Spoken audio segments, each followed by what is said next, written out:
successfully on other issues relating to environment. That's why our two countries in 2015 launched the International Solar Alliance, which is a great achievement. It's not that usual that you launch a new international organization that, and 5 years after inception, it's well and running. And I hope sincerely that we can do about the same for single-use plastic, that we can call over countries to do the same, to join, and also that we can build some sort of instrument. I don't know if it's a platform or whatever, where you can share best practices or technologies and share it with other countries, because really on that issue as on many others, I think our destiny and our interests are really the same. We need to move forward together. Thank you very much. I wish you a great discussion today. Thank you. Thank you, sir, for a very encouraging, for your encouraging words on the issue of tackling plastic pollution. Now I invite Mr. Rameshwar Prasad Gupta, Secretary, Environment, Forest and Climate Change, Government of India, for his inaugural address. His Excellency Mr. Emmanuel Lenin, the other members of delegation from French side who have joined this webinar, my colleague Mr. Narespal Gangwar, and others from the Indian side. As His Excellency Mr. Lenin has rightly pointed out, the plastic has become a menace for the environment, whether it is land, whether it is our waters, whether it is oceans, our soil. This is polluting almost every aspect of the natural ecosystem. And in this year of Indo-French alliance towards a greener planet, and this year we are holding this webinar to exchange the ideas, to learn from each other on policies and regulatory framework involving other civil society members, local bodies, and all facets of ensuring that this menace of plastic in the nature that is reduced. Our alliance focuses on strengthening the cooperation between two countries in sustainable development and work in favor of global environment protection. We all know that environmentally sound management of plastic waste is a challenge which is confronting the whole world today. Only about 9% of the plastic waste has been recycled. About 12% has been incinerated, while the rest, about 79%, that accumulates in our landfills, dumps, and the other natural environment. Almost about 8 million tons of the plastics ends up in the world's ocean every year. And when we visit any of the islands or the coastal areas or beaches, the ocean throws part of it back to us, and these are all seen, the dirty beaches. We have tried to tackle this plastic pollution in the country by having our own waste management rules that we brought out in 2016, solid waste management rules and plastic waste management rules. The two key elements of the plastic waste management is reduction in the generation of waste and proper management of the waste generated. Actually, the basic principles of plastic waste management are reduce the use, reuse to the extent possible, recycle, and whatever is left out, recover the energy. So 4 R's are extremely important in plastic waste management. But among the plastic, it is the single-use disposable items which pose a major challenge with respect to their collection, and they are the ones mostly which are littering the environment. Looking to all this, our Honorable Prime Minister, he gave a call for reducing the use and consumption of single-use plastic items and phasing out single-use plastic items by 2022. The ministry has taken follow-up steps with respect to plastic waste management.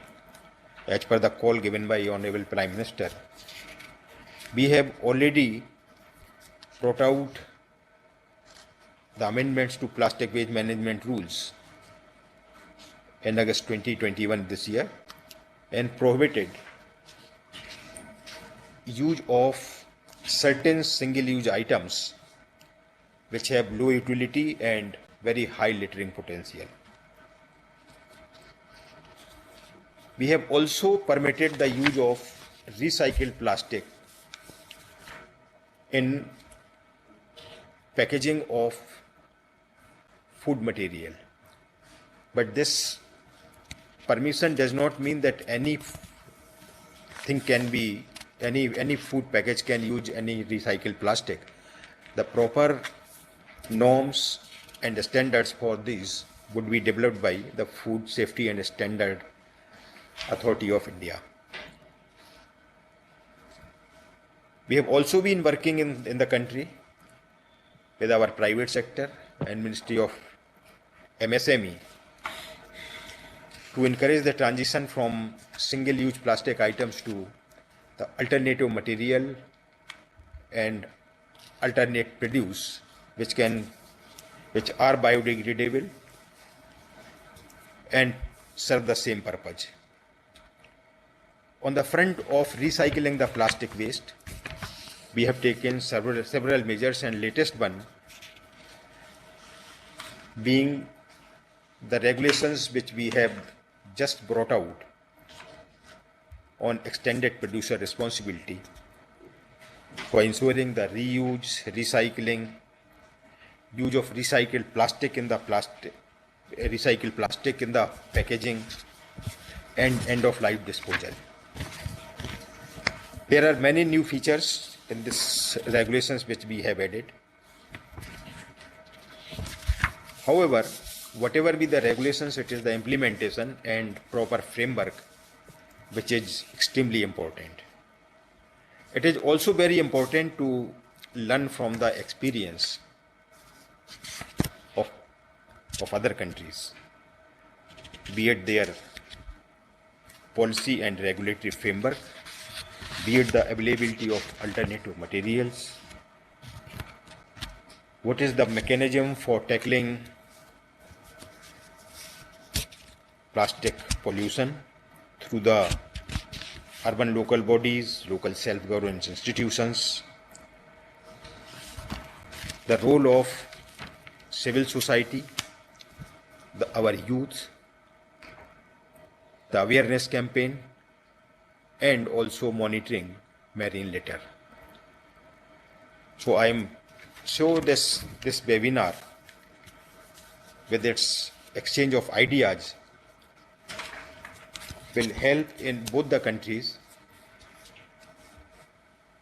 by learning from each other and providing a much more effective framework for tackling this problem. I wish the success for this webinar. Thank you very much.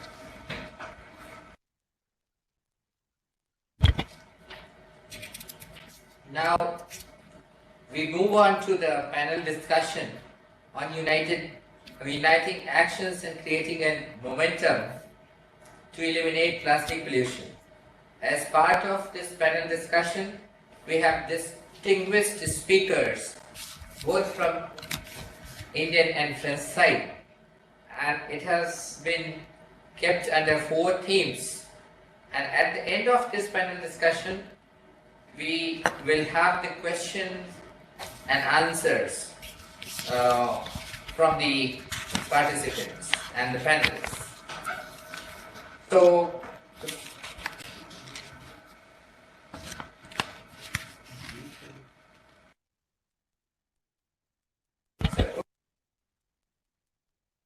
first theme, which is policy and regulatory framework for avoiding the use of single-use plastic, I invite Mr. Naresh Pal Gangwar, a senior Indian police officer, presently working as Joint Secretary in the Ministry of Environment, Forest and Climate Change, Government of India. Sir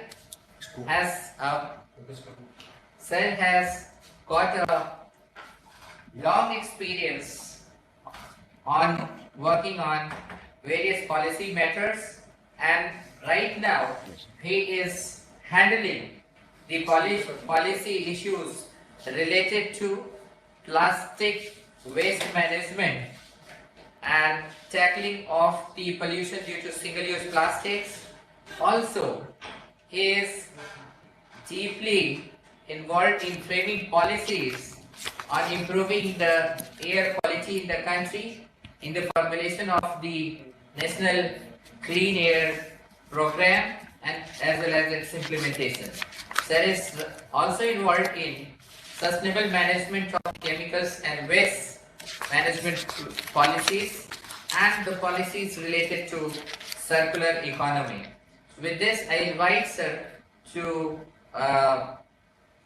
make his presentation. Thank you, His Excellency Mr. Emmanuel Linné, Ambassador of France to India, Secretary, Ministry of Environment, Forest and Climate Change, distinguished speakers from France and from India, colleagues and fellow participants, ladies and gentlemen. First of all, I wish to congratulate both the sides for organizing this webinar, and that too on an issue which is very, very important for both the nations. And at the outset, I would like to say that our India is attaching utmost importance to tackling the issue of plastic pollution, and several initiatives have been taken by Government of India in this regard. We are all aware that Indo-French Year of Environment was launched in New Delhi at the beginning of this year, and one of the themes identified under the Indo-French Year of Environment is environment protection.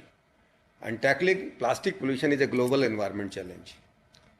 And we all know the importance of, next slide please, next slide, Next. okay. We all know that plastic over a period of time has become very important in our lives and in our day-to-day lives. Almost in all walks of lives, we have been using plastic, and it is very, very ubiquitous in its presence in our lives. It is also well known that it is a very, very versatile material, and that is why it is very, very useful as far as packaging, etc. is concerned, and it has become a very important and integral part of our economies. But however, having said that, that is the positive aspect of it, but the negative aspect, as Secretary FCC and His Excellency also mentioned in his talk, that its impact on our environment and especially on the marine ecosystem and our rivers and maybe land and soil, etc. And we recognize the importance of this to our economy, but at the same time, it's threat to our environment. And if we see this, then single-use plastic is, the most important component of our littered plastic waste. And if it is tackled, then majority of the problem of plastic waste would be tackled.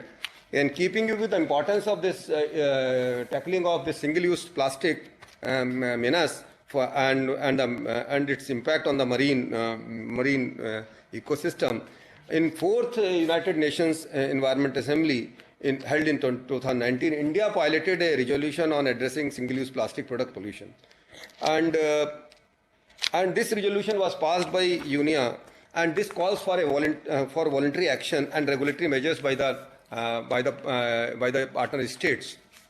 Next slide, please. Next slide. We'll do this. Next slide.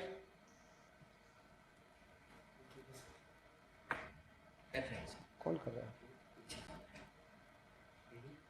Can you? I think there is some problem. Okay. And as Secretary pointed out in his talk, we have issued two set of rules under Environment Protection Act for tackling this problem of plastic pollution as well as waste management. These two rules are Solid Waste Management Rules 2016 and Plastic Waste Management Rules 2016.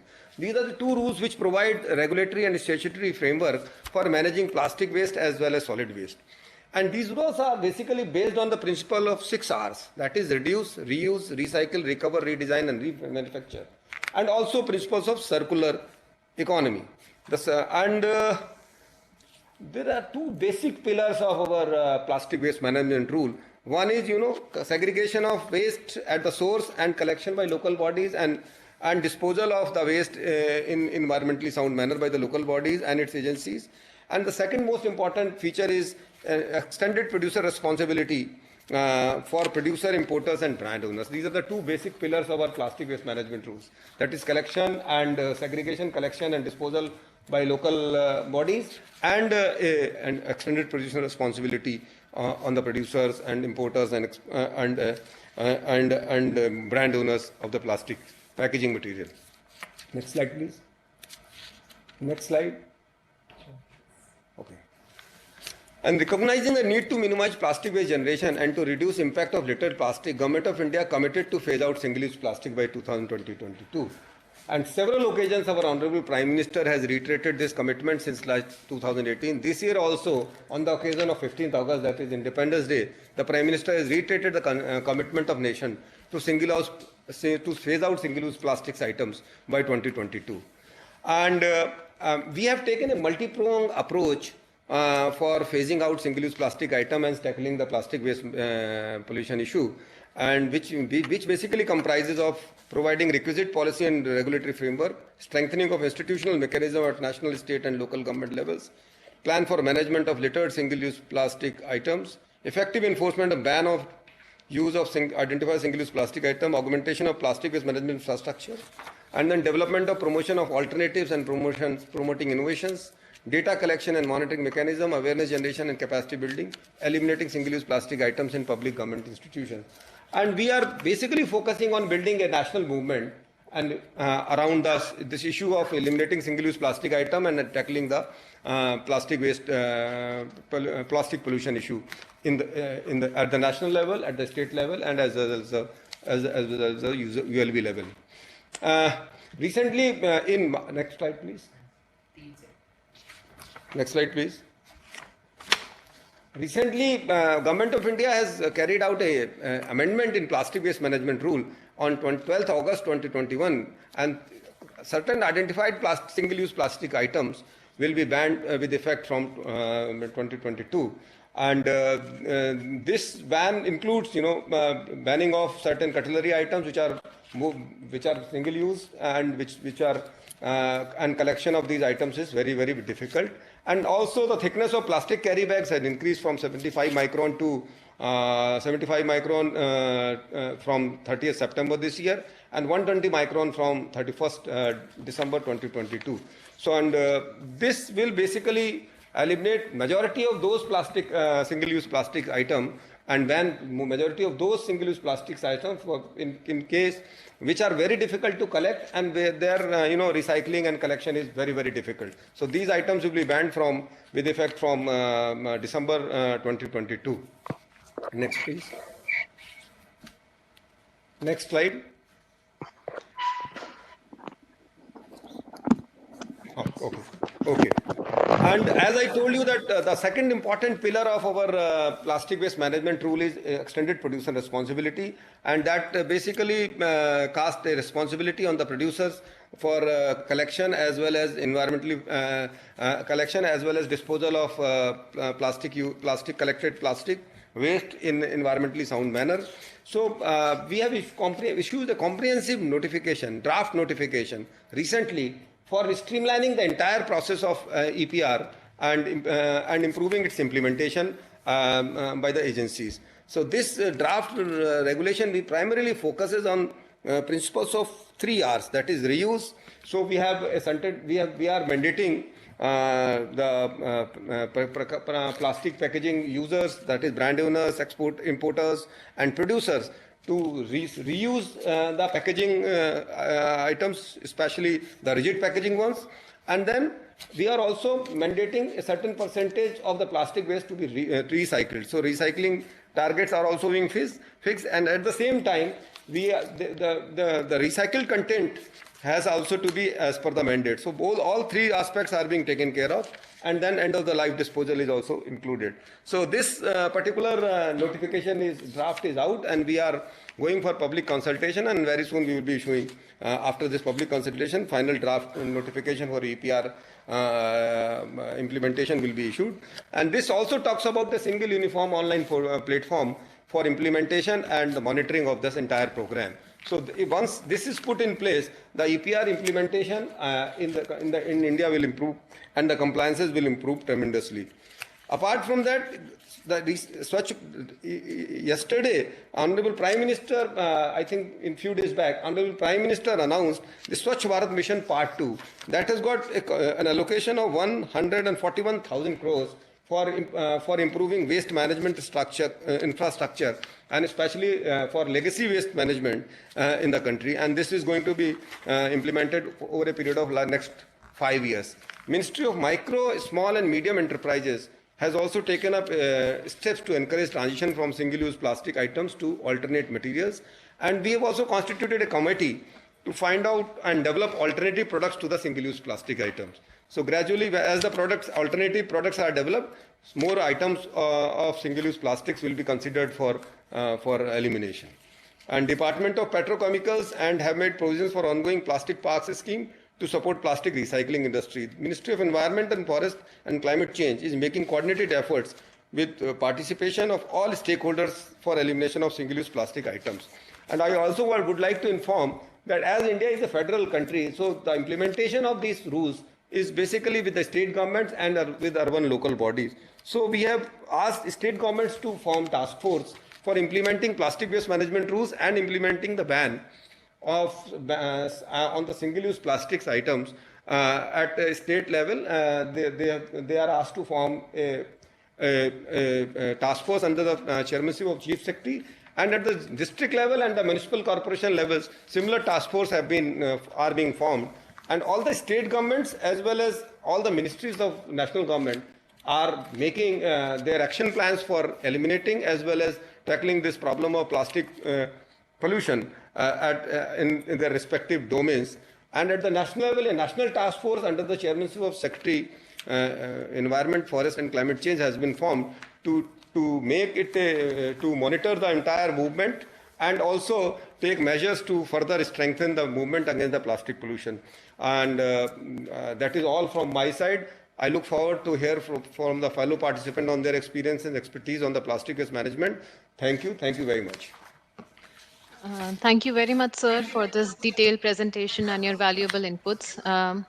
I'm Akriti Arora. I'm working at the Regional Economic Services, Embassy of France in India, and I have the honor to facilitate today's discussion with colleagues of Ministry of Environment, Forest and Climate Change. From the French side, I would like to invite now Ms. Diane Simiou, Deputy to the General Commissioner for Sustainable Development, Ministry for the Ecological Transition. Ms. Simiou has a vast experience. She has previously worked as environmental advisor to the President and Prime Minister of France. She has also served as a program director for WWF France and head of carbon market units in the Energy and Climate Directorate General of the Ministry of Environment. as an environmental consultant for PricewaterhouseCoopers and ICF International. Ms. Simiu, over to you. I'm just starting your presentation.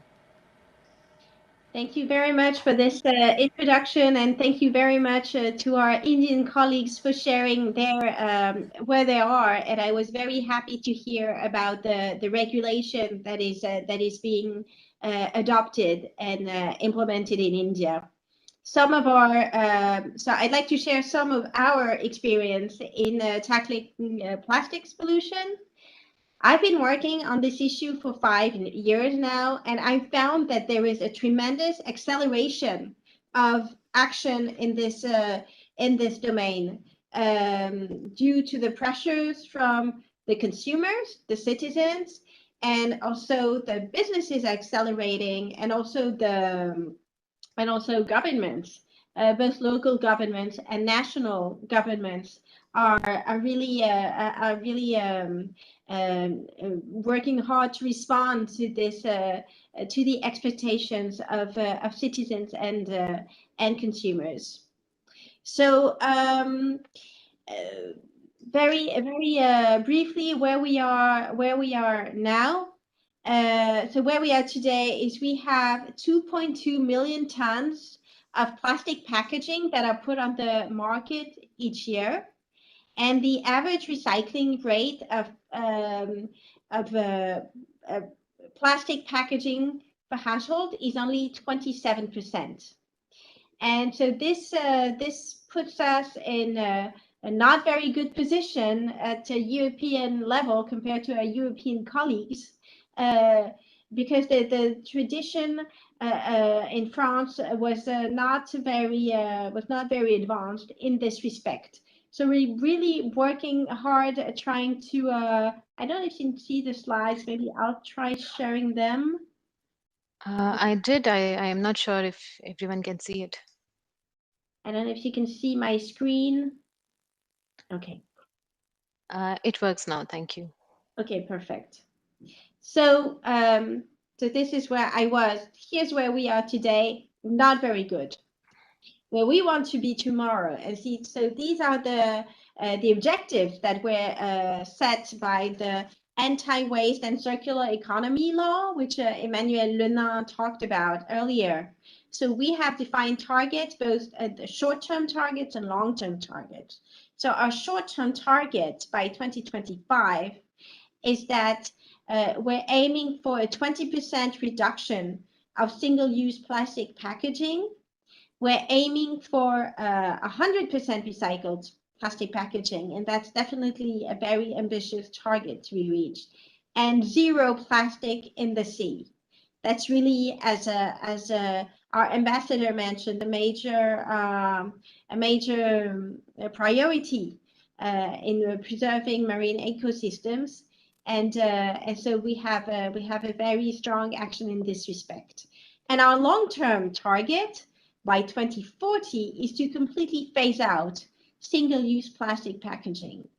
So that's also a challenge, but it sets a direction for our aspirational goal of where we want to be. So what we have already done, it's a bit what you mentioned as well in India. So we have banned a number of single-use plastic items. Here's are a few, but there's actually more. So plastic bags, same as what will soon be. So plastic bags have been banned for a few years now in France. So we know that people can actually live without them. So we have also banned expanded polystyrene containers, plastic cups, glasses, lids, plates, cutlery, stirrer straws, oxo-degradable plastics, and as Emmanuel Lenin mentioned, also starting on the January 1st of next year, plastic packaging around most fruits and vegetables. I haven't mentioned here, but we have also, same as you, we have banned sticks on balloon, earbuds, and other items, but this is the most of it. And you mentioned extended producer responsibility. This has proved to be an extremely strong tool in France. It's been in place for dozens of years now, so it's been a while. But we're strengthening it with a bonus penalty system on packaging, meaning that if a packaging which includes recycled content pays much less than the packaging that is that does not include recycled content, and the packaging that is not recyclable has a very strong penalty. That this is really helping producers change the products they put on the market. And by 2030, we have a new objective that 20% of the surface of supermarket is dedicated to sales in bulk. So that's a new objective that we have. It's very challenging, and we hope it will really majorly change the way that people consume and that producers put their product on the market. So you mentioned also in your conclusion the investments that are being done in India to invest in recycling and to tackle plastic pollution. Our recovery plan had a very strong plastic component, so up to 200 million euros are available to support the incorporation of recycled plastic, reuse experiments, and a reduction and substitution of plastic packaging, also to improve collection and for local government. So a good amount of support from the recovery plan, as well as 60 million euros to develop new technologies for recycling, including chemical recycling, which we think is very promising. And finally, so what we aim to promote outside of France is that we hope for an ambitious revision of the European Packaging Directive. This is really EU competency, so there are things that we can not do in France alone if our European colleagues don't move with us. And of course, as our ambassador mentioned, we also support ambitious international treaty to tackle plastic pollution. And we really look forward to working with you on this. And more generally, we'd be very happy to help share our French the expertise of our French businesses, our French local governments, and we've had a very constructive dialogue with businesses, with local governments, with NGOs, and we've actually translated some of the work we've done in English. So we'd be very happy to share that with you, and to also keep exchanging and learn more from you as well. Thank you very much.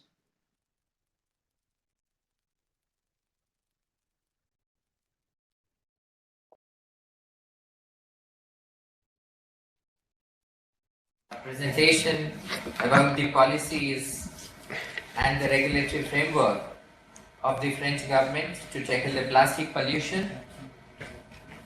Now, as part of the theme of Question answer भी तो है इसमें.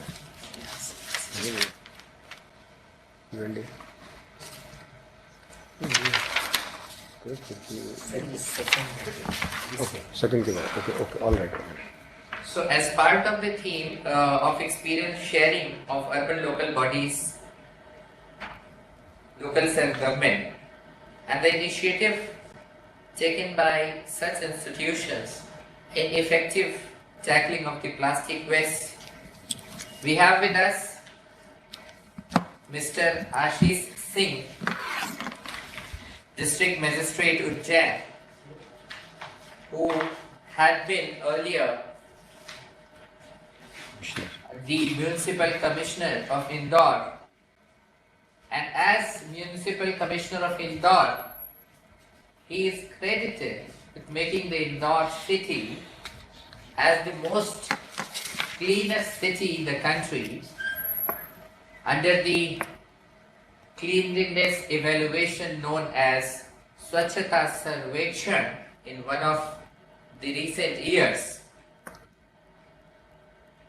The Indore city and the Indore model is an important example and experience for effective management of solid waste, including the plastic waste, in an urban area.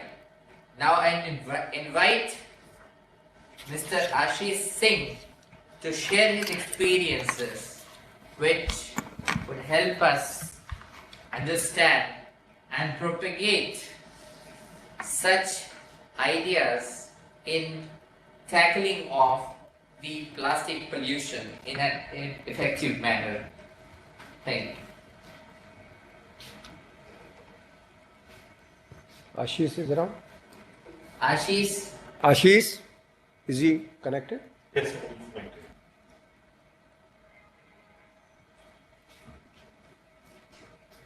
Ashish Singh.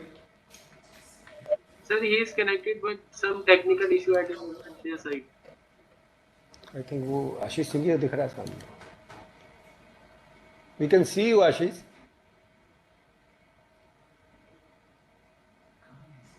वो सामने कौन है? सामने. Ashish, नहीं, वो तो आप लोग ही हैं। वो हम लोग हैं. हैं, वो जैन सिटीज में। ग्रीन, क्या हुआ? यार कमाल है यार. वो दिख रहे हैं क्या वीडियो में?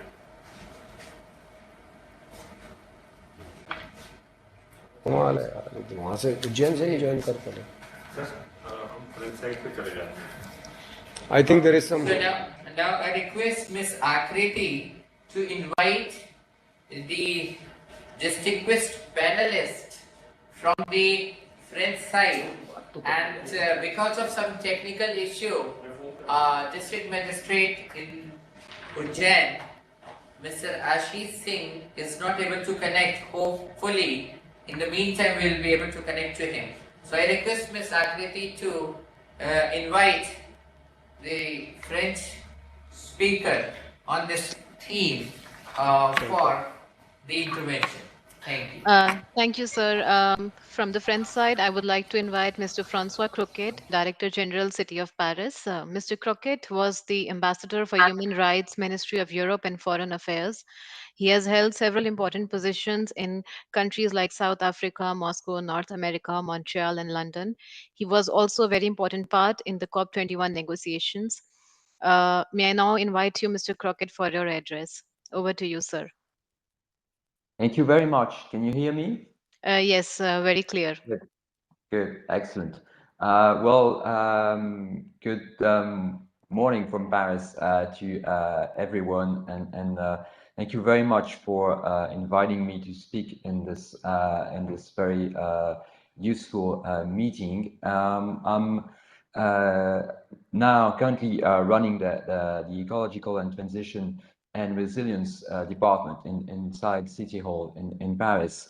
And I wanted to give you an oversight of what we're trying to do here in Paris to get rid of single-use plastic. To do this, I don't have any slides to show, but I'll try and talk to you about what we're trying to do in the perspective of the 2024 Olympics that will take place, as you know, here in Paris.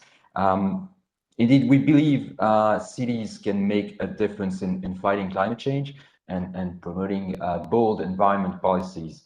And the city of Paris has just been awarded the UN Global Climate Award for its climate plan.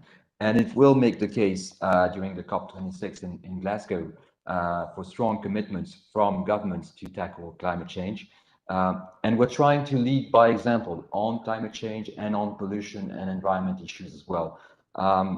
And as I said, I strongly believe the 2024 Olympics could be a once-in-a-lifetime opportunity to boost these policies. As you know, we're expecting more than 10,000 athletes to compete in more than 500 events during the Olympics and Paralympics. And well, the good news I wanted to share is that that we have a plan, and this has been part of our candidacy right from the start. For the first time, a candidate city has had a roadmap in place even before winning the bid. And this roadmap, well, comprises 43 measures encompassing sport, education, and of course, environment. In a way, the Paris Games would be a large-scale innovation lab through this Olympic transformations program, and the zero single-use plastic policy is a key plank of this heritage program. Now, as you've heard from Ambassador Lenain and from Mrs. Singh, there is, and there has been for a while, a regulatory framework in France, and it's been evolving in recent years. So in 2017, single-use plastic carrier bags were banned, followed by other items such as crockery, cotton wool bags, and from 2020, cosmetics containing plastic microbeads. We believe we should do more along with the government and other bodies such as, of course, private companies. And we're doing our part. This is the message I wanted to give you today. We believe local government cities should lead by example through the Air Quality, Energy and Climate Action Plan that Paris has adopted. We are committed to preventing and reducing all plastic waste at source. And this initiative is part of a broader Paris-wide zero waste strategy to encourage, foster reuse and repair, combat waste, improve the sorting and conversion of waste, and promote a sharing economy. The ambition of the city of Paris is to ensure an ecological transition towards fewer fossil fuels, less coal and less waste. This is the broad roadmap that we have.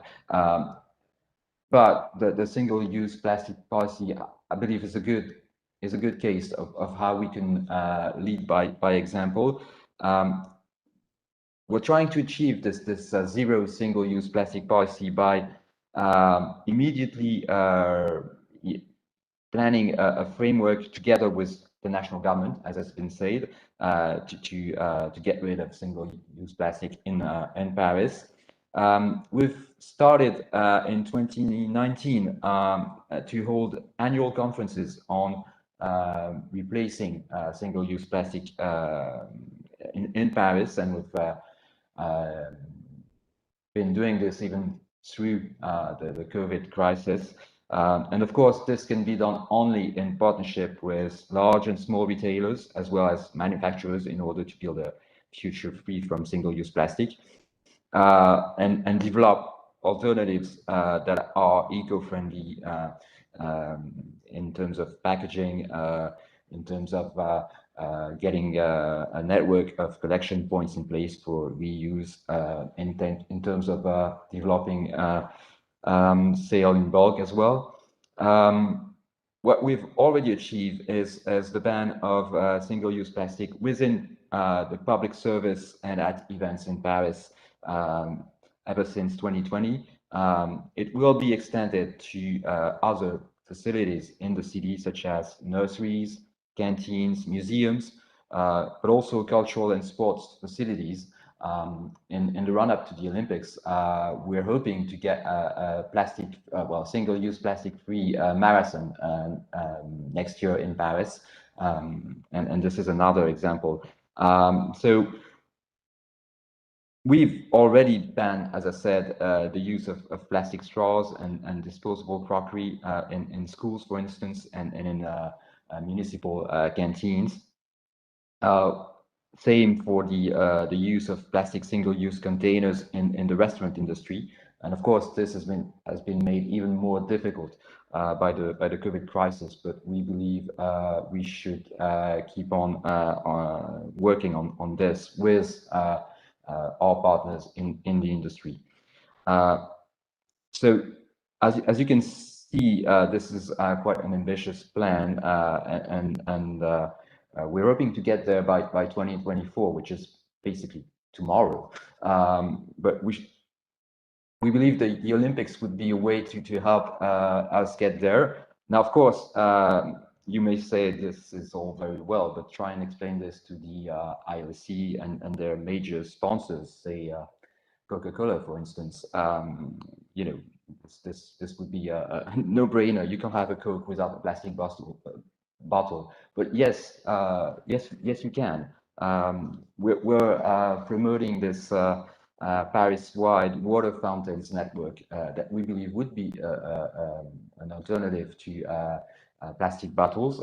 As you may know, the city of Paris has more than 1,000 drinking water fountains, not only to keep Parisians hydrated, but also to offer them an alternative to plastic bottles when they're out and about. The Olympics will be an opportunity to have new fountains in place, adding to the existing network around the Olympic venues and live sites. And they will be a part of a lasting legacy after 2024. And they will also serve as markers for visitors and increase awareness of the current network during and after the Games. So I wanted to highlight this example because I think it's a good way to show what cities can do to make a difference. And it's a part of our 2020-21 strategy. We're currently drafting the 2022-2024 strategy, so leading to the Olympics. And of course, these issues will be at the center of our strategy. So I just wanted to, thank you for the opportunity to talk to you about those plans that we have in Paris to get rid of single-use plastic and watch the space. We hope to get there by 2024. Thank you very much.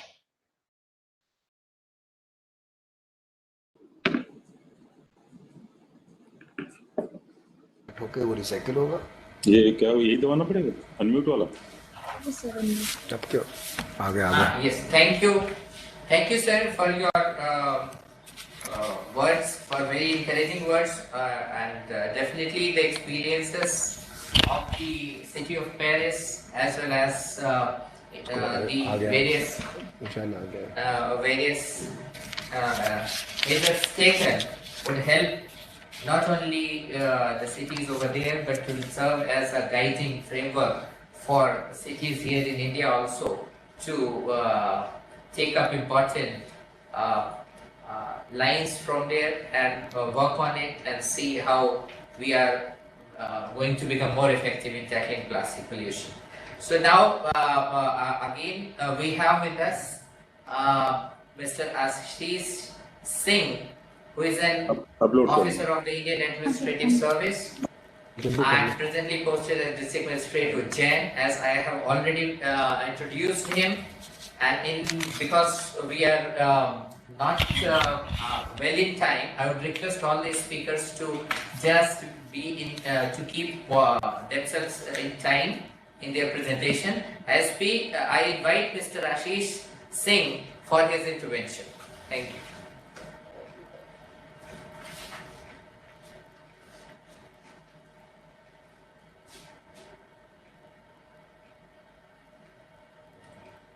Ashish Singh, am I audible? You are visible now, Ashish. Sir, am I audible, sir? Yes. You may please go ahead. Sir, thank you, sir. Yours. Yes. Honorable His Excellency, Honorable Secretary, sir, Honorable Joint Secretary, sir, ladies and gentlemen, thank you very much for giving me this opportunity to share some experiences of Indore, that how some policy frameworks and regulations that Secretary Sir and Joint Secretary Sir were telling about have brought impact and improved situations on the ground in Indian cities. So next slide, please. So here is some basic data of Indore Municipal Corporation. Indore is a city of almost 3 million population. If we add the floating population, then it becomes around 3.2 million. And the Indore city generates around 1,200 ton waste per day. Half of it, almost 50% is wet waste and 50% is dry waste. And we generate around 90 tons plastic per day. That is, I will show in the next slide that how we treat plastic, and we ensure that not even 1 gram of plastic goes into our landfill site. Next.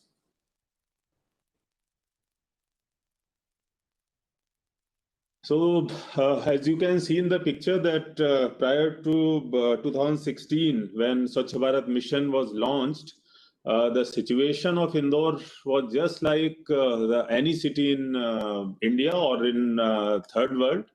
We had problem in each and every value chain system of solid waste management. I don't think that I need to go through all those reasons, but the situation, as you can see, was just like any other city.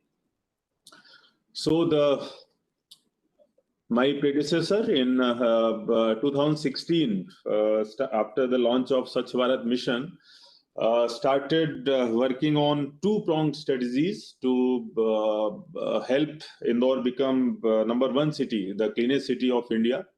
The first part of the strategy was to take on board all the citizens through intensive IEC activities, through engaging many NGOs.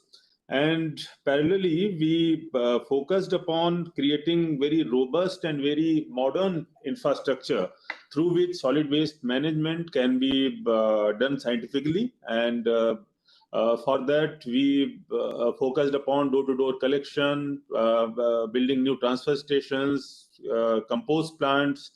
In door-to-door collection, we devised a parallel system for different waste, like be it sweeping waste, be it horticulture, C&D waste, bulk waste generator, biomedical waste. We have separate system for each and every component. That's why, like I mentioned, that we don't have even 1 gram of waste that goes to landfill. Next, please.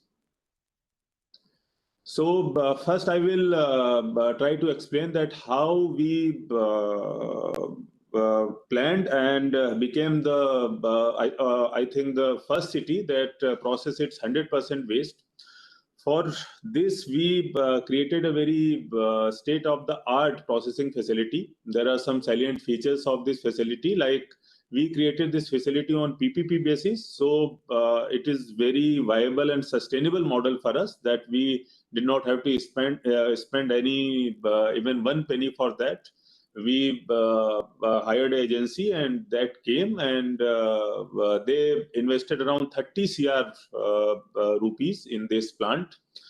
This facility ensures the segregation of waste in 14 different categories. I'm talking about only dry waste because this session is focused only on plastic.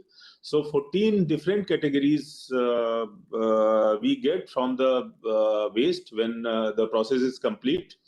And we segregate paper, plastic, iron, glasses, each and every category that we can think of. Apart from it, we have engaged many rag pickers. Those rag pickers were earlier, like I shown the photo, they were collecting the waste from different secondary bins. So we brought all those rag pickers on board, and those rag pickers were employed in this facility. And each and every rag picker is today they are making at least 1,000 rupees per day as they are earning. So we not only process the entire waste, but we from the employment perspective, we did not make any rag pickers unemployed, and all the rag pickers have been employed in this plant. Next, please. So some of the features of this plant, like what is the capacity, what are the financial capex and opex that have been given in this slide. Next.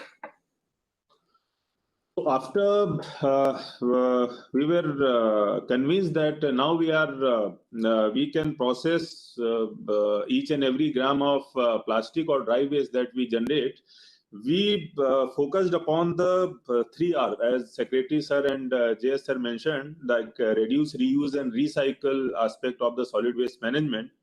And the 3-hour regional forum meeting of Asia and Pacific region held in Indore in April 2018, learning from that meeting and learning from other experiences, and in those experiences, we started a very intensive drive for 3 hours, just not only in theory but in practice. So for that, we did 2-3 very small things. I will, if we can borrow the term from the James Clear, we can say that these are some atomic habits of solid waste management. Like each and every big event that happens in Indore, we try to do it on zero waste event basis. Zero waste event means that first we try that we should not use any plastic in that event. And if we have to use, if the use of plastic is inevitable, then we bring some recyclers. And those recyclers take plastic that generates, take that plastic straight from that event place, and that plastic goes into the recycling. So our vehicle, the collection vehicle that comes from municipal corporation, that has not to carry even 1 gram of plastic from that event. We have done like almost 100 events. We started from 2 big events. One was IPL and one was Ashra event, in which Honorable PM also participated. But till now we had almost 100 events that have been happened on zero waste event basis. And on the similar pattern, the same idea we applied on the colonies also and on the wards also. So we have more than 20 colonies that works on the similar pattern with those have become zero waste colonies. The pattern is same, that we have employed many recyclers. Those recyclers get the plastic waste directly from the household, and they recycle them. So our collection vehicle that carries dry waste doesn't have to go to those colonies, and that's how we have made those colonies zero waste. For wet waste, we have introduced composting, household composting and community composting that takes care of the wet waste. Next, please. After all the generation of waste had been taken care of, then we shifted our focus on our legacy waste. And we had the legacy waste of around 1.3 lakh tons. And within a very short span of time of 1 year, we cleared almost all our legacy waste, and in the process around 100 acres of land, that is worth of 300 CR reclaimed. And till now on this land, we have planted at least 60 to 65,000 trees. This photo is a bit old, like I think 1 year back this photo was taken. If we see this site now, there are almost a forest that has grown up, and you can see that what was its condition just 3 years back when 1.3 million ton waste was there. Next. So, in nutshell, like I said, the central government, the Honorable PM, after the launch of Swachh Bharat Mission, the policy framework and regulations that has been brought in, we tried to practice all those regulations with the public participation, and that is the reason that Indore, which was like any other city in India or third world, now has become the cleanest city. Next, please. And this cleanest city title we are retaining for 4 consecutive years, and hopefully for the 5th time also we will be declared the cleanest city of India. So these are some experiences. As municipal commissioner, I was there for 2 years. So my predecessor and I, whatever we did in solid waste management, these are some experiences.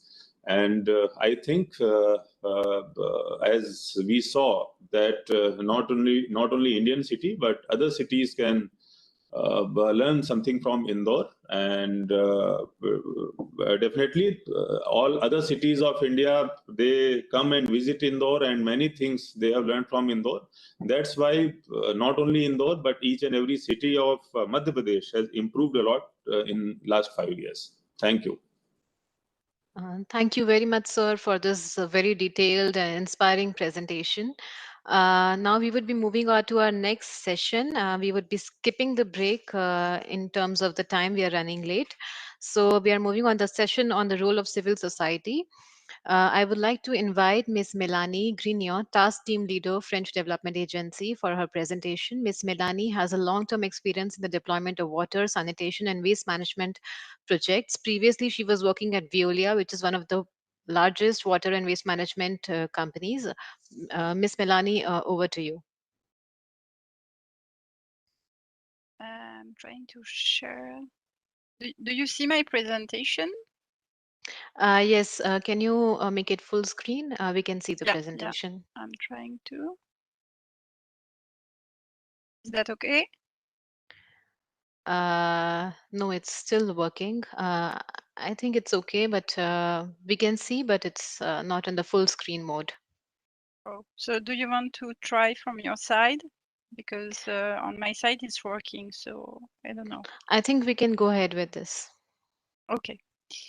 Thank So you. I will try to be brief. So it's about what we are doing at the French Development Agency about plastic waste management.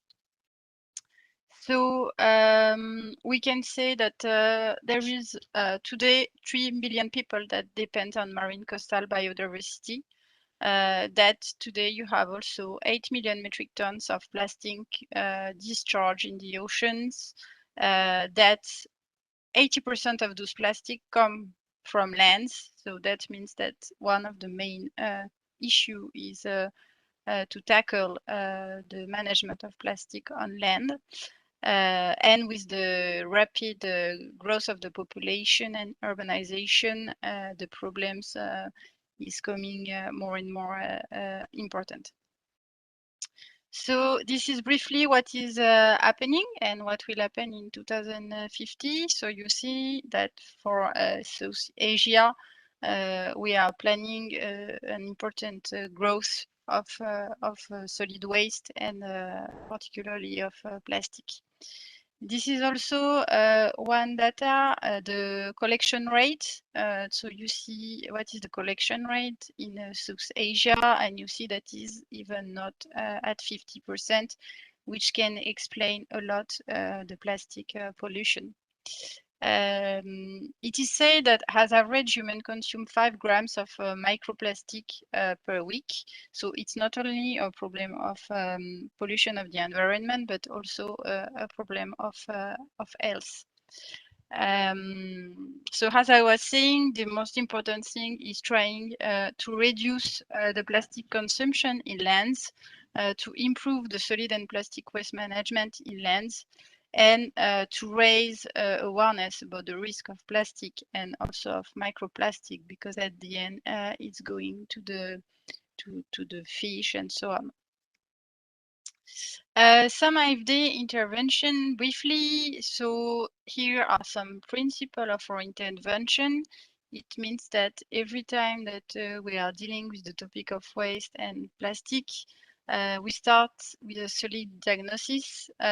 We prioritize collection and treatment disposal methods that are technically and financially feasible and viable according to the resources. This is really important for us. The most important is not to have the best technology, but to have a technology that is that will function in the country and that is not too expensive, because you need to have then the resources to operate this technology. That's why we work on financing the sector on the long run. So we finance the investment, but also we look at the operating costs. And for us, it's really important to ensure that this is taken into account.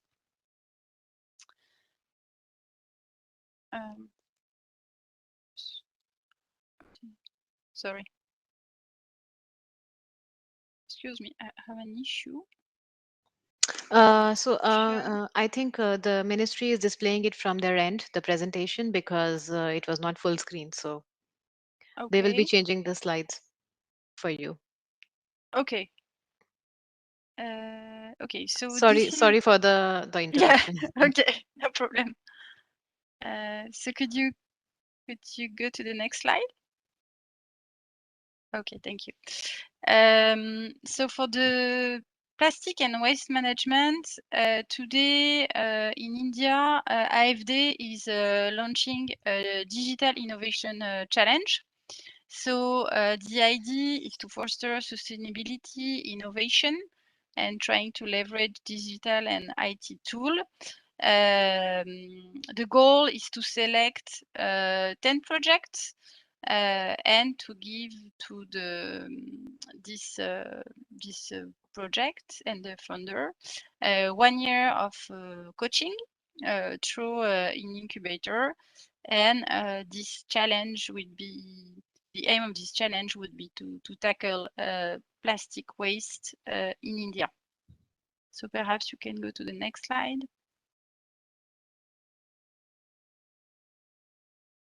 This is an example of what we are doing in Eastern Caribbean. So we are structuring the plastic waste collection and treatment in some small island state in the Caribbean. Because as you probably know, in the small island, one of the main assets is the nature and the ocean. And when you have a lot of plastic, it's a problem for the environment, but it's also a big issue for tourism. So we decided to structure the collection of plastic waste, the transformation and exportation toward treatment facilities, and trying to raise awareness on this topic. Can I go to the next slide? So I will go quickly on this. Briefly, the AFD with the KfW and the EIB has launched what we call the Clean Ocean Initiative. And this Clean Ocean Initiative has the goal to tackle this plastic waste challenge, I would say. So as of today, we disbursed 1.5 billion euro around the world to prevent marine pollution, and we hope to reach 2 billion in 2023. I have some more examples, but perhaps I will stop here because I think we are running late.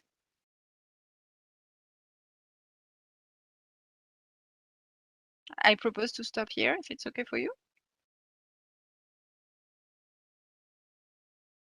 Thank you very much, Ms. Milani Grigdon, for your inputs and the efforts being made by AFD in the effective tackling of the plastic pollution by helping the countries.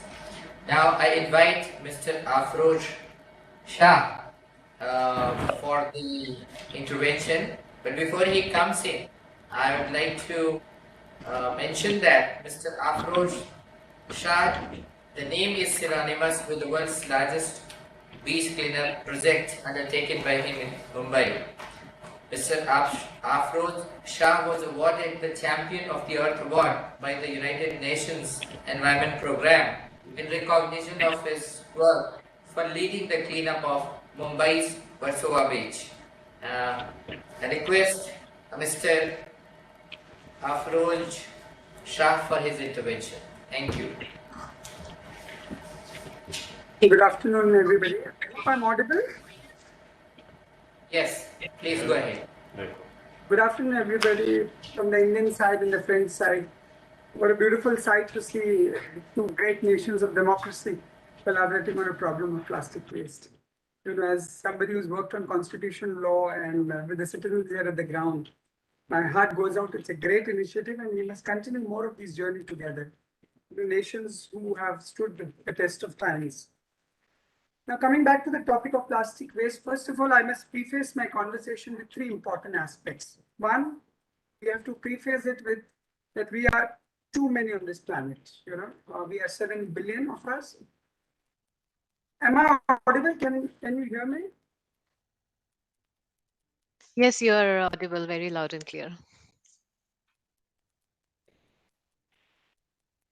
Sorry, can you hear me, sir? Can anybody respond? Can Go you see me ahead, and hear me? Mr. Afroj. Yes. Yes, please go ahead. You are audible. Oh, sorry. I must preface my conversation with 3 points that we are too many on this world. 7 billion for a planet of this size is too many, too many. Second, plastic is not the problem, but plastic pollution is. We sometimes, as over-enthusiasts and when we become a little over-enthusiast in our approach to the problem, we all the time blame plastic. So I must correct it that plastic pollution is the problem. And third is, having said that, all unnecessary plastic must go.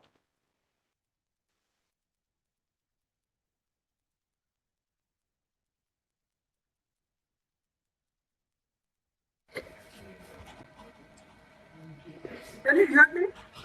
Am I audible? Yes, you are audible, Mr. Shah.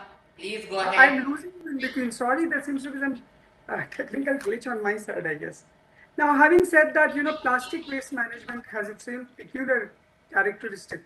Generally when we talk about in terms of plastic as the problem. But, having more than 200,000 citizens here in the field, and for past 6 years, I was a lawyer at Bombay High Court working as a counsel, and when I saw the problem, what I saw at the beach, I said I must do something. And being a lawyer, your first hunch is, can we go to the court? Generally we have this feeling that if the government doesn't do anything in India, you go to the court now telling the judges that, can you issue a writ of mandamus or writ of certiorari asking them to do something? But I took a different approach in Mumbai. I must share my experience. A very Gandhian approach, where we were told by our founding fathers like Mahatma Gandhi, if you see a problem, be a part of the solution. As we started. Now, you see, plastic waste, the problem is this. There are 3 parts to it. One is the people who produce plastic, the plastic producer. Second is the regulators, like the government body, and in case if the government body fails in the judicial system. And third is the citizen who act as consumer. A lot of people complain about, garbage being found on the beaches, rivers, lake. The issue arises of what we do as a consumer. That's very important. I'll give an example of Mumbai. Look at Mumbai. We are around 18 million in Mumbai, 7 lakes, 5 rivers, 19 beaches. And I run a huge program in schools, colleges here, where schools, colleges are put on roster system to come on the ground. A lot of young kids do not even know that lakes exist in Mumbai. A lot of young students or kids do not know rivers exist in Mumbai. So many of them do not know that we have a protected forest in Mumbai. So what their approach is telling us is there is a problem in the mindset. When humans do not understand a problem, when you ask a wrong question, you get a wrong answer. And that's what we experience at the field after working for 6 years. People understood plastic pollution means generate plastic and then throw it in the ocean or to the recycling center. But my experience is something when you see so many people doing it, 1.5 billion of us in India, the whole emphasis which we miss out, I must share my experiences on pre-litter. I define plastic waste into 3 categories. Pre-litter, that means when a person is about to make a decision to buy plastic into his life because of the peculiar packaging or because of the peculiar product in the packaging. Next is litter. When it lands on his table, what does he do? And the third is post-litter.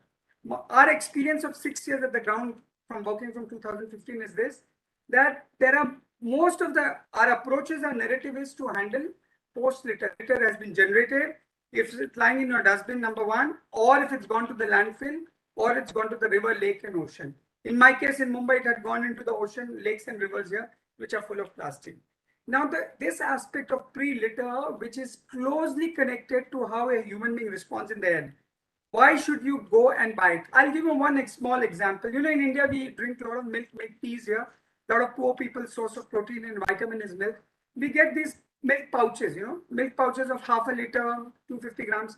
These plastic packaging are perfectly recyclable. Perfectly. If you ask the MD of Amul, Mr. Sodi will vouch for this thing, sir, we have done a perfectly recyclable. What we see on the beach, lake, rivers is thousands and thousands of plastic. We train people up what we call circular economy, which is a vital link now. Our narrative is only concentrated on once the waste is generated, what do you do? So this link up between pre-litter and post-litter, the role of a citizen or a consumer becomes vitally, vitally important, sir. And I must tell you, when you go to a house, tell them that how do you reduce garbage? Why should you not buy the shampoo sachets, 1 rupee shampoo sachets, which are completely new. So one is that the problem in terms of pre-litter, which is vitally crucial, which we're doing at the ground. Second is, which is very important aspect, is of circular economy. Once pre-litter has been defined, the breadth and the scope of this, how do you take it to circular economy? That means how do you incentivize? Then how do you penalize if somebody doesn't do it? We all know that the government is under the liability to fulfill its role of waste management. Plastic producers are under liability. But what about the role of citizens? The Honorable Prime Minister just 2 days back was speaking precisely on this when he was addressing the National Human Rights Commission. He said we have rights, we must claim our rights from this country, but what about our duty? And I can understand the predicament of government officers, IS officers, judicial bodies who are duty bound to give their rights, but the role of the citizens like us and 1.5 billion becomes vital in this problem. All of us keep on complaining, saying that we have generated waste, the government doesn't handle. And if it's handled like the case of Indore, they'll say we have done a fabulous job. But as a citizen, does anybody say that as a responsible person on this planet, have I taken that step? And our founding fathers, like Mahatma Gandhi and Baba Sahib Ambedkar, did precisely that. I'll tell you some figures, facts and figures from the ground population in Mumbai, where we handle at 4 different locations. Completely, 4 years, we were completely doing Gandhian movement. My time, my effort, my money. Till the time I floated a foundation and got things working up, where we did a marriage. But if you get the citizens rightly in through love, through handholding, through collaboration, one. Second, plastic producers also need to understand the breadth and scope of the problem. What they do is they rely on government bodies, and of course they should on the guidelines and law, but they will have to check up what goes on the ground level. The example of Indore is a very shining example where, the former commissioner, Ashish Singh, was talking about not only what the policies were, he was also talking about what happened at the ground. How do you involve each and every citizen? So it becomes a vital link: pre-litter, litter, post-litter, role of the producers, role of the regulator, and then the role of the citizen. If we work all together on this front, I think we'll come up with a fantastic solution. We are all drowning in plastic. I narrate very painfully to you, as a young kid, I swam in this beach, and now I can't even put my hand into the water.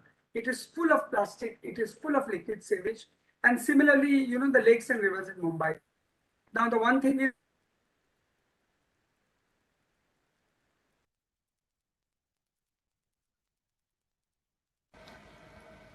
I think it's gone.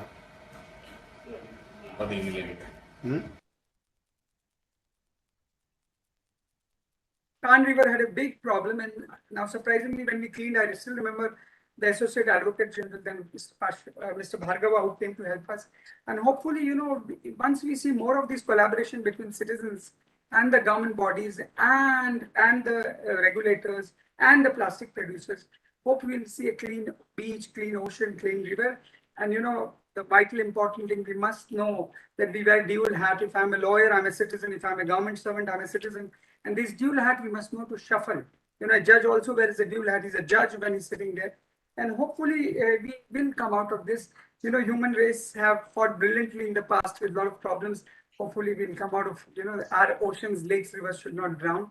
And if collaboration is taken up on a right scale, we'll see planet Earth to be a better place.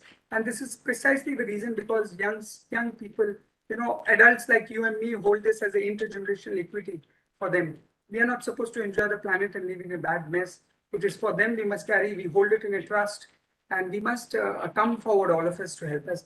And in Mumbai, when the citizens could do it, we have a very tough life in Mumbai. We are very busy, we have our profession, we have our lifestyle to make. And if we are able to do it, it is possible anywhere in India, anywhere in the world. And I hope with this French initiative, French and Indian initiative working in plastic waste, I was intently watching Melanie put it out what they are planning to do.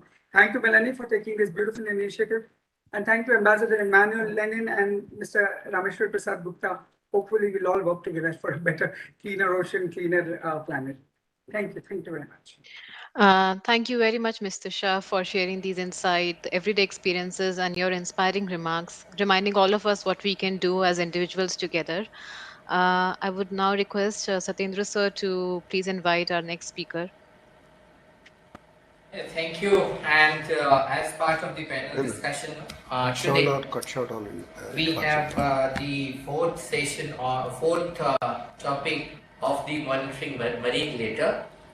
We have with us Dr. M.V. Ramnamurthy, who is Director of National Center for Coastal Research under the Ministry of Earth Sciences, Government of India. This center, under his leadership, has undertaken extensive work with respect to monitoring of marine litter and macroplastic, including microplastics. So now I invite Dr. M.V. Ramnamurthy for his intervention. May I request the last two speakers to be brief in their interventions, as we all are running behind time, so that we have good time for question and answer. Thank you. Thank you, Dr. Satyendra Kumar. And first of all, I would like to welcome all the delegates from the Indian side. Am I audible? Yes, you are audible. Yes, please. So I will be brief in my presentation, basically, which is relevant for the today's webinar. I'll share my presentation.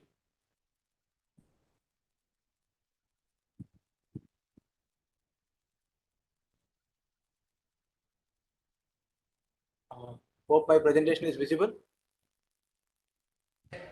Yes, it has come. It has come. Okay, sir. So thank you. I'll be touching on the monitoring of marine litter and microplastics pollution in the Indian coast. Basically, it also addresses how our policy, which was taken by MOFCC, how it is effective in controlling the pollution.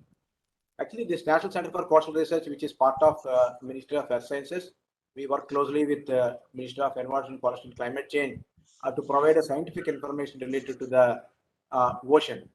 So this objective is basically to see from the land to sink to ocean how the plastic is moving.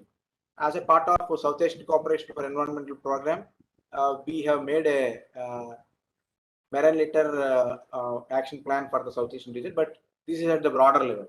But when we come to the specifics of the marine litter, how it goes to the ocean, basically it is coming from the estuaries and then goes to the open ocean.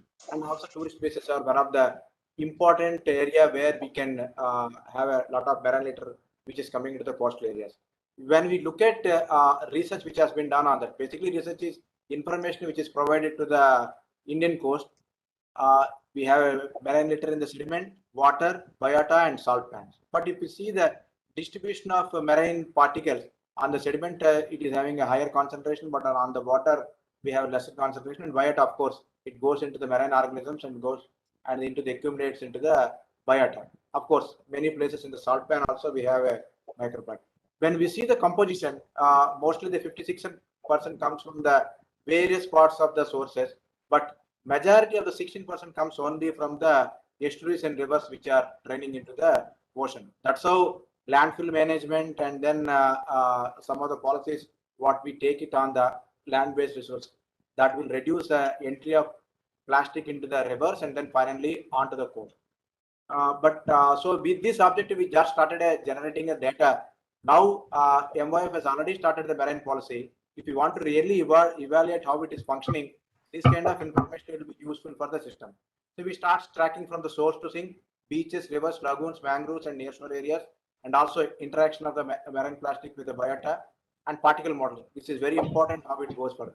Recently, one of the important tools which we can analyze for quantification of marine litter and also to evaluate the policy, remote sensing and artificial intelligence, which has been attempted by NCR with Jamstack, that will provide a good information. Tomorrow, if you want to see what are the areas which are already effective in that, this is one of the important tool which will be used for the regulatory mechanism. Of course, we have international collaboration with CPAS, UK, and Arctic Norway, and then also on the Jamstack in development of tools, basically, which will help regulatory authorities to see what is happening with the policy and then how do we regulate for the many parts of it. When we start seeing about marine litter in the ocean, we have used our coastal research vessels, which is into the sea. Three type of methodology. One is on the normal net, manta net, and then there is a special pump designed by the CFAS for sampling of marine litter and also sediments, whatever data which we collect from the seabed that also been analyzed. There are interesting results have come out from them, right from the sampling to oxidation and then density separation and filtration and how do we estimate the marine litter which is going into the ocean. This will enable us to formulate a policy, and also how do we regulate it in the different sources of the pollution which is coming into the sea. These are all our observations. One of the important thing which has noticed from all these observations is wherever we have a river, that place the concentrations of the marine plastic is very high. Slowly it dilutes when it goes away from the river. This is very quite common because rivers being a lot of litter and then marine plastic into the sea. What need to be done? So that is what we are looking at. How do we regulate it? And also, most of the time, this marine litter only come during the wet weather. Like in Tamil Nadu, which northeast monsoon is active, so we get a lot of debris during the northeast monsoon. But whereas in the other places of the country, we get during the southwest monsoon. This is quite common, and then we could able to quantify that. This shows the distribution of marine litter in water and then also on the soil, and then everywhere it has been quantified to see how do we regulate it from the source. When we see on the water and sediment, initially the concentration will be high. Once it comes to the coast, slightly it is getting reduced, and then this is the distribution of marine plastic and litter in different parts of the world. What is one of the important observation which comes from there is small size MPs, wherever it has dominated, especially in the creeks. But these small size MPs will go up to the deep ocean. We could able to notice at the water depth of seabed of 1,000 meters, these plastics have already reached, and then there is an emergent need to control the marine plastic content. Similarly, on the floating debris, what need to be done? This was connected at the west coast of India, and this is also very common. And then we analyzed that data, and also some of the mechanism which was suggested for the state government based on the analysis which was done for the ocean. Same thing is with the deep sea sediments. It has gone up to the deep sea of 2,000 meters, and then this is the samples which was analyzed in the deep sea. On the beach, how the marine plastic moves, we can see here, and it is the best place to collect and then recycle it. Whenever we have high wave activity, this marine litter will come onto the beach, and then that can be taken out, and then it can be used for the recycling or even for the water treatment we would like to use it for. Almost the compound which is there is a polystyrene, which is 30%, which is located from the some of the beaches along the sea. This is some of the statistics about the lakes and then rivers. What is the distribution of the particles per square kilometer? What are the wherever we have major rivers along the east coast of India, those places the marine plastic pollution is quite significant, but in other places it is reduced further. The basic reason is the fresh water which comes from the river runoff, which comes from the estuaries, will bring the plastic into the sea. This shows the beach cleanup, and then what are all the areas which we have a high concentration of the marine litter. Thanks to MOFCC, because after the blue flag beach, there is a tremendous improvement in the marine litter reduction in the where all blue flag beaches are being certified. This is one of the important initiatives the ministry that has come out directly from the analysis which was conducted by us at the beaches where blue flag certification is there for them. And these are all some of the traps where we can control the marine litter which is entering into the sea. They're all low-cash traps. The data has also been analyzed. This is one of the mechanisms we should be looking at. Suppose if you want to regulate or control the marine litter into the sea. This is the policy diagram what Joint Secretary has already presented. I could say that there are a lot of effective implementation of this policy, right from the 20 micron to even 75 micron, which he has mentioned about that.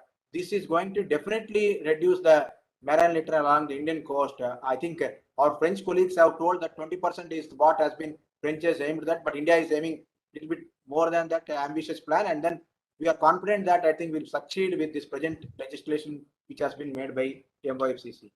On the waste management in India, there are several mechanisms which has already been implemented. That now the quantum of marine litter which is entering into the ocean is around 2,000 tons per year, but it will definitely reduce with over a period of time for that. We had initiation with not only at the local level at Indo-Pacific Ocean Initiative. There is going to be a workshop in the month of February where we'll be discussing about best practices to be adopted at various countries, and then now regional cooperation, because this plastic is not a local problem, it is a transboundary problem. Unless we have a cooperation among the like France has come with the collaboration, but I think we need to interact with more with the other regional countries, either in Indian Ocean or Pacific Ocean. That is very much required for that. And these are all some of the things which was already described by Joint Secretary of MOFCC, segregation of waste, EPR, and adoption of the beaches like blue flag beaches or even the cleaning of beaches. Swachh Sagar mission, which was initiated by the government of India, and then deployment of low-cost traps, And biodegradable materials for the future, what it has to be done further. Of course, marine litter policy has been formulated by the government of India. I think it will come in place with a short time for that. And of course, exploring opportunities for the benefit of shifting to the circular and plastic economy, what needs to be done for that. And we have methods to collect all this data, and this will be used for the regulator mechanism and also to monitor how effective are these policies. And if you want to modify anything, has to be done for that, and then that can be done from these analysis what has been conducted by the Ministry of Earth Sciences to National Center for Coastal Research. This is the team which is working on that. In fact, we have an efficient team to work on the marine litter and marine plastic. Thank you for this opportunity. Thank you very much, Mr. Murthy, for the presentation. Before moving on to our next speaker, I would request everybody that if there are any questions, they could send in the chat box and also mention the name of the concerned speaker as we are running late. Now, I would like to invite Mr. Francois Galgani, Project Manager, IFREMER. Mr. Francois Galgani is a member of the steering committee of the Ocean Starfish Mission of the Horizon Europe Framework Program of the European Commission. He is a member of several international groups, including UN, UNIA, Science Advisory Committee, G7 and G20, among others. Mr. Galgani, I would request you to take the floor. Thank you. Thank you very much. Good afternoon, all. I will try to make it short and fast. So I will share my screen, please. Okay, you can see it? Yes, we can see it. Can you make it full screen? I think it's now. Yeah? Yes, it's now. Thank you. Okay, I thank you. So good afternoon. I will give an overview very quickly, and then what has been done in France. That will be rather short, I would say. So the frameworks that are guiding monitoring worldwide are from G7. There is a global platform on marine litter and links with UNEP. Also, G20 has a platform for marine litter, and it has become the Osaka Blue Vision in Japan. And they do have some experiments to work at a large scale. UNEP UNIA is considering to have a future convention on marine litter. It has been discussed, and there will be more in the years to come. And behind, this convention, there will be a platform to support data collection that will be based on the monitoring. Also, European Commission Marine Strategy Framework Directive and the mission Ocean Starfish is considering marine litter as well to support monitoring and providing regular data on a regular basis. And also IOC, International Oceanography Commission, is supporting monitoring for some part of marine litter, such as microplastics, for instance. So we did reach an overview of the situation worldwide. This is the pictures down right. And you see that, unfortunately, the Gulf of Bengal and Mediterranean Sea are the most affected in the world. And it means that India and France are both, really affected by marine litter, and that's quite important, not only in terms of monitoring, but reduction measures. So about monitoring in France, I would say that governance is under the Ministry of Environment, and with some national institutes, like IFREMER said, in charge of operational monitoring. The main framework is the European Commission MSFD, Marine Strategy Framework Directive, that is monitoring 56 indicators, including 4 on marine litter. And real objectives behind that evaluation of trends, the situation of the marine environment, and the efficiency of measures, and also contributing to the large-scale global monitoring. So who is doing what? I would say that the global platform are very active in terms of harmonizing monitoring. Large NGO, as stated before by Indian's colleague, are very important in terms of collecting information. Also, like large-scale platforms such as global observation system, but also scientific institutions at their own scale. They are able to provide data. National platforms too, and regional platforms with agreement from different contracting parties are supporting within the regional action plans are supporting monitoring. So you can see down right also the different regional sea conventions that are included monitoring in the regional action plans on marine litter. So what about in France? I will be short. We monitor on regular basis. We're monitoring beach litter with evaluation and trends and so on, the composition, polymers types and so on, surface and sea floor by trawling, but also by video, ROVs, remote operated vehicles. We are able to map, to have large scale maps of marine litter. And we have monitoring of microplastics also, and ARM is well considered, and more interaction, ingestion of microplastics, ingestion from large debris and so on. And then as a consequence, I mean, the monitoring is used to support reduction measures. For instance, the ban of single-use plastic in Europe has been based on the data coming from regular monitoring.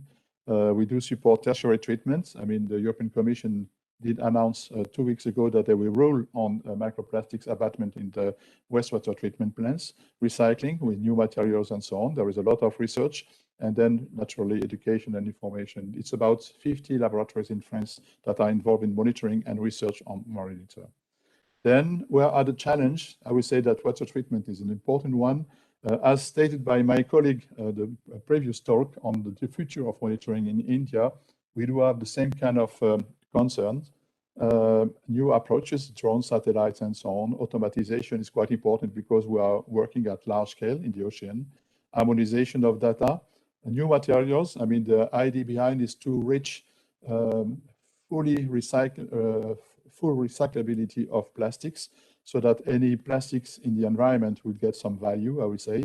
We are considering small particles and then data management. So this is what is behind the work in France on monitoring. And we have more and more challenge to come for sure, like in India. Thank you very much.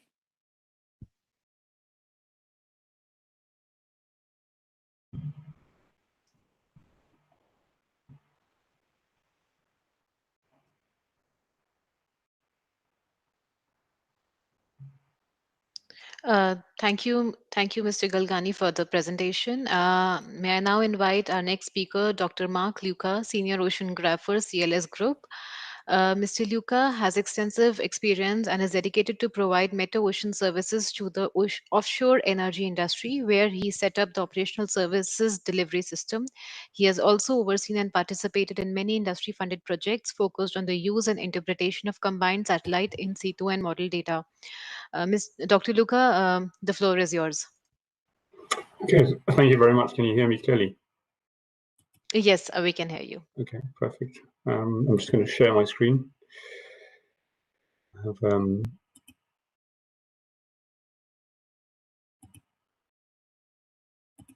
can you see my screen? Yes, we can see it right now. Okay, perfect. Okay, so good morning or good afternoon, everybody. Thank you very much for giving me this opportunity to present the work we've been doing at CLS. So I'm going to talk very briefly about what we've been doing in Indonesia. So this is through projects funded by the World Bank and the AFD. So basically, our approach for tackling, or at least helping the Indonesian government tackle marine plastic pollution, was to focus on macroplastics, so the larger size plastic, because generally the macroplastics are the kind of the source of most of the smaller plastics, and they have the advantage of being easier to collect. So, which is why we focused on those. I guess one of the things we've done that isn't so often found is we actually used in situ trackers to kind of follow the plastic.